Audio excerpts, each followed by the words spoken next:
Hello everybody and welcome. Woke up this morning and something really strange and kind of unique happened. I was going through the news and I saw a face of a man who made every hair on my body stand up on end. I'll get into the story as we move along, but basically back in 1969 I was in ninth grade. And I had a daytime dream, vision, whatever you want to call it. And I want everybody to know too, I was a pretty good kid, pretty straight-laced. I wasn't into drugs. I wasn't into drinking a lot. And I was even still a virgin at the time. But anyway, I saw this vision of a black man, and I'm not prejudiced, I'm not racist, so it didn't bother me, but the fact that this man, I got the impression that he was president of the United States of America. Now, in 1969, this seemed kind of unrealistic. I didn't think too much of it, and then right after I saw that image, I saw what looked like it was a bust of a man, an image from about chest up. And he was an elderly gentleman with dark hair, which was graying, and he seemed to be kind of olive complected, like he might have been either Hispanic or Italian or something like that. But anyway, this image coming right after the president, I got the impression that maybe he was the one that was to take control, as like commander-in-chief or something like that after this black president. Okay, so that's what I saw back in 1969. There's a few other things that have happened in my life that makes me think that I probably should hold a little bit of validity to what I saw, because other things have happened to cause me to think so. So here's what I did. So basically I'd been kind of looking and watching for this image because the black president in 2008, it happened. And I was kind of expecting something in the last presidential election, which didn't happen. And then this presidential election, something came up which gave me pause to think that this might have a little bit of credibility at this election. So I was looking at the candidates, and as you can see here, we've got the Republican candidates up, and there's a few guys in there that I thought could possibly be him, We've got people like Chris Christie and Marco Rubio. He's a little bit too young, but even guys like Huckabee, I thought maybe. Jeb Bush, kind of, sort of, And then Ted Cruz, I thought that he really might be it, but he's kind of young too and seemed kind of a little bit too tall. And then when we look over on the Democratic side, I really didn't see anything that was close there at all. So I was kind of thinking that maybe what I was hoping had some validity was just a fluke, and it has no meaning, no reason to be there whatsoever. It's just a strange thinking of a 14-year-old kid. And then when I got up this morning and I saw that image, I'm thinking, wow, now that is strange. That is really strange, because this is the man that we have, President Barack Obama, standing in front of the symbol of the UN, who, he was even talking about maybe even trying to run as chairman of the committee and, get control over that one and rule America and a lot of other sovereign nations from that chair and that office. But it didn't happen.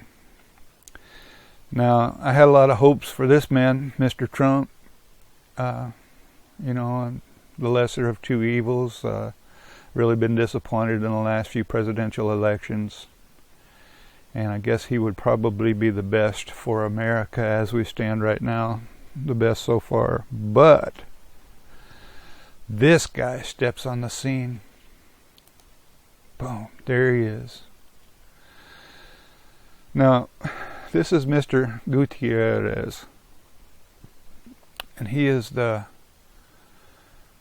well, depending on who you talk to, what resource you check, but basically he is the guy that's going to take the office that Dom Keen Moon, maybe I'm not saying that right. Anyway, he's going to be the head of the UN. I saw that this morning on the news, and you're probably thinking, well, what's the resource so you can check it out? Okay, let's look at it. I'm going to go over here, basically right here, and I'm looking over on the right hand side, kind of in this area. There's a picture of Mr. Gutierrez, and his first name's Antonio, which, you know, that kind of gave me a little bit of reason for pause and thinking, you know, that it seems familiar. That sounds logical as far as like what I was thinking way back then in 9th grade. It seemed to connect anyway. But here's what it says. It says Antonio Manuel de Oliveira Gutierrez, GCL, GCC, is a Portuguese politician and diplomat who is the designate Secretary General of the United Nations. Gutierrez was Prime Minister of Portugal from 1995 to 2002. He also served for a time as President of the Socialist International, and he was the United Nations High Commission for Refugees from June 2005 to December 2015. And in October 2016, the United Nations Security Council announced he would be the next United Nations Secretary General, succeeding the retiring Ban Ki-moon. There you have it. Now, it's all over but the party, it sounds like, because when we go over here to the Conservative Tribune, I'll read this for you real quick. It won't take very long, but the thing is like, where's this guy's mind at? You know, what kind of a chairperson and a man in control is he going to be? And based on what we've seen, we already know that he's all for the refugees, and he's also got some socialist background. So let's continue and let's see what this article says. After a series of straw poll votes, the United Nations Security Council recently agreed upon a candidate to become the next Secretary General of the international body, taking the place of the outgoing Secretary Ban Ki-moon, who has neared the end of his second 5-year term. According to CNN, the candidate was former Portuguese President Minister Antonio Gutierrez, who was the head of the Socialist Party there and led the country from 1995. Can't believe this. Okay, I apologize for that. And yes, I've got Shema Israel as a ringtone on my phone. Anyway, I'm sorry for the interruption, and I don't do video editing very well, so I'm going to just continue on and hope you can bear with me.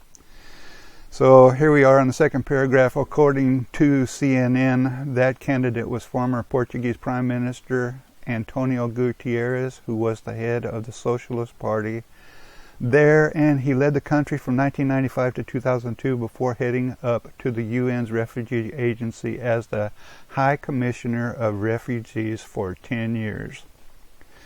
Though Gutierrez has yet to be confirmed by a vote of the entire General Assembly, it was expected that the vote would be a mere formality, leaving Gutierrez free to get to work immediately, which it appears he has already done, at least in regard to the international refugee problem. Now this is huge. People, you gotta wake up and pay attention and check this out, share it, and just make sure that everybody sees kind of where we're headed, and we might be called on to try to make a change.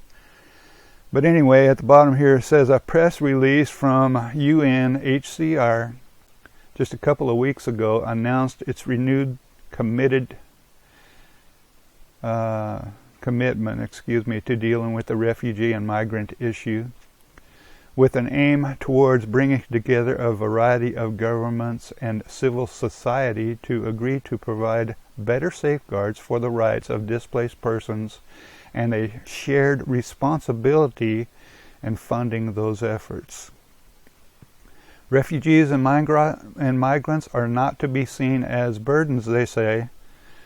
They offer a great potential, they say, if only we unlock it, they say.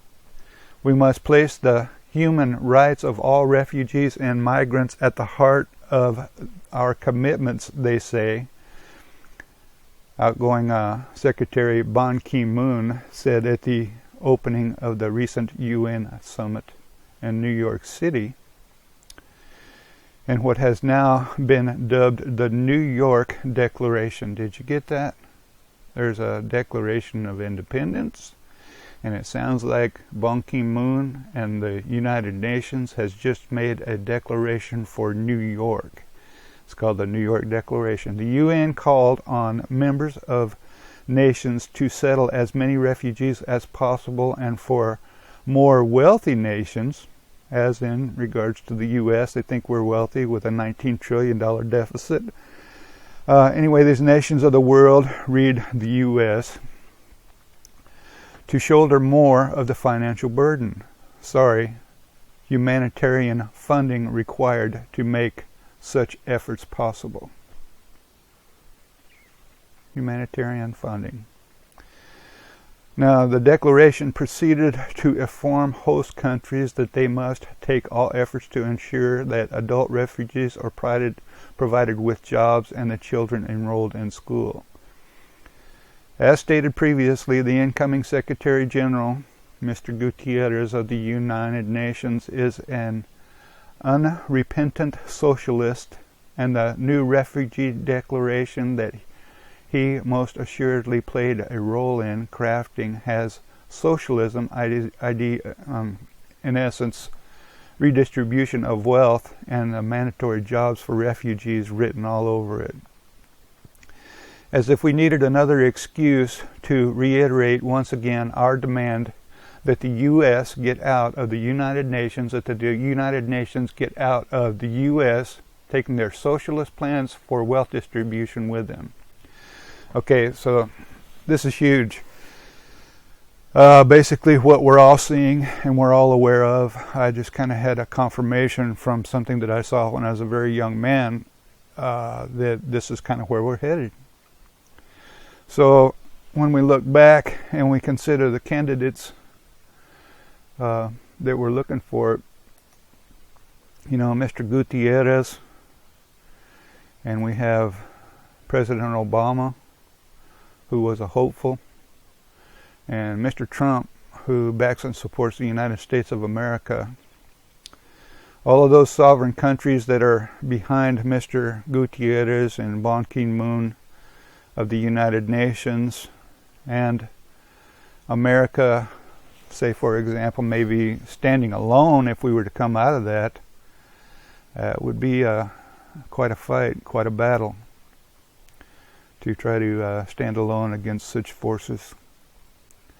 But anyway, I want to put this out there, let everybody know that the new chair and the head of the United Nations has been selected, and he's a socialist, and he wants to get all of these immigrants spread all over the world, even though they might come in here looking for jobs and schools in our great state, our great nation, which is backed by the Constitution of the United States, our Declaration of Independence, and all of our rights and laws. They are basically coming in here to live their Middle Eastern lives and not necessarily to become Americans.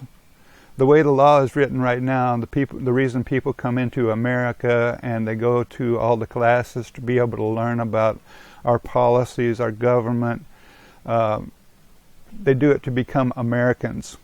Okay, now these people are immigrants coming in, and they're just looking for a place to live. Basically, they don't want to become Americans.